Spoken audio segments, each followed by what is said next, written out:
അസ്സലാമു അലൈക്കും വറഹ്മത്തുള്ളാഹി വബറകാതുഹു. ബദർ സംഭവിക്കുന്നതിന് മുമ്പ്, ബദറിന്റെ മുമ്പുണ്ടായിരുന്ന ചരിത്രം ഒന്ന് നമ്മൾ മനസ്സിലാക്കേണ്ടതുണ്ട്.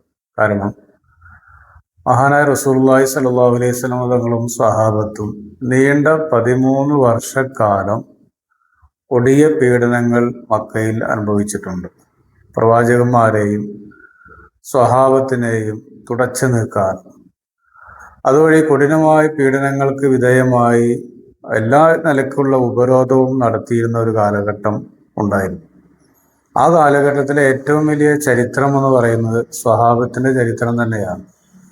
അവര് ദീനിനു വേണ്ടി സഹിച്ച ആ സഹനം, അവരുടെ ജീവൻ കൊടുക്കേണ്ടി വന്നാലും കുടുംബങ്ങൾ നഷ്ടപ്പെട്ടാലും പരിശുദ്ധ ദീനിന്റെ ലാ ഇലാഹ ഇല്ലല്ലാഹ് മുഹമ്മദുർ റസൂലുള്ളാഹ് എന്ന കലിമത്ത് സ്ഥാപിക്കാൻ വേണ്ടി അവര് എന്തെല്ലാം പീഡനങ്ങൾ അനുഭവിച്ചിട്ടുണ്ട് എന്ന് ചരിത്രം നമുക്ക് പരിശോധിച്ചാൽ അറിയാവുന്നൊരു വിഷയമാണ്.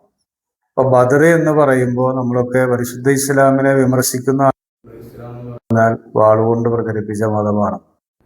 പക്ഷേ മക്കയിൽ പ്രവാചകരും അവിടുത്തെ അനുചരന്മാരും അവർക്ക് ഏൽക്കേണ്ടി വന്ന യാതനകളും വേദനകളും പീഡനങ്ങളും അത് വളരെ ലോക ചരിത്രത്തിൽ തന്നെ ഇല്ലാത്ത അത്രയും വലിയ പീഡനങ്ങൾ അനുഭവിക്കേണ്ടി വന്ന ഒരു സാഹചര്യത്തിലാണ് ബദർ സംഭവിക്കുന്നത്.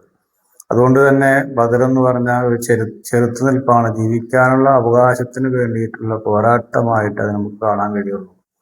പരിശുദ്ധമായ ബദരീങ്ങൾ അവരെ അംഗീകരിക്കുകയും ആദരിക്കുകയും അവർക്ക് വേണ്ടി നിരന്തരമായി ഫാത്തിഹ ഓതുകയും നമ്മൾ ചെയ്യണം. അവരൊക്കെ തണലിലായി നാളെ ആഖിറത്തിൽ വിജയിക്കാനുള്ള നമുക്ക് തോൽപ്പിക്കുന്ന നൽകട്ടെ. അസ്സലാമു അലൈക്കും.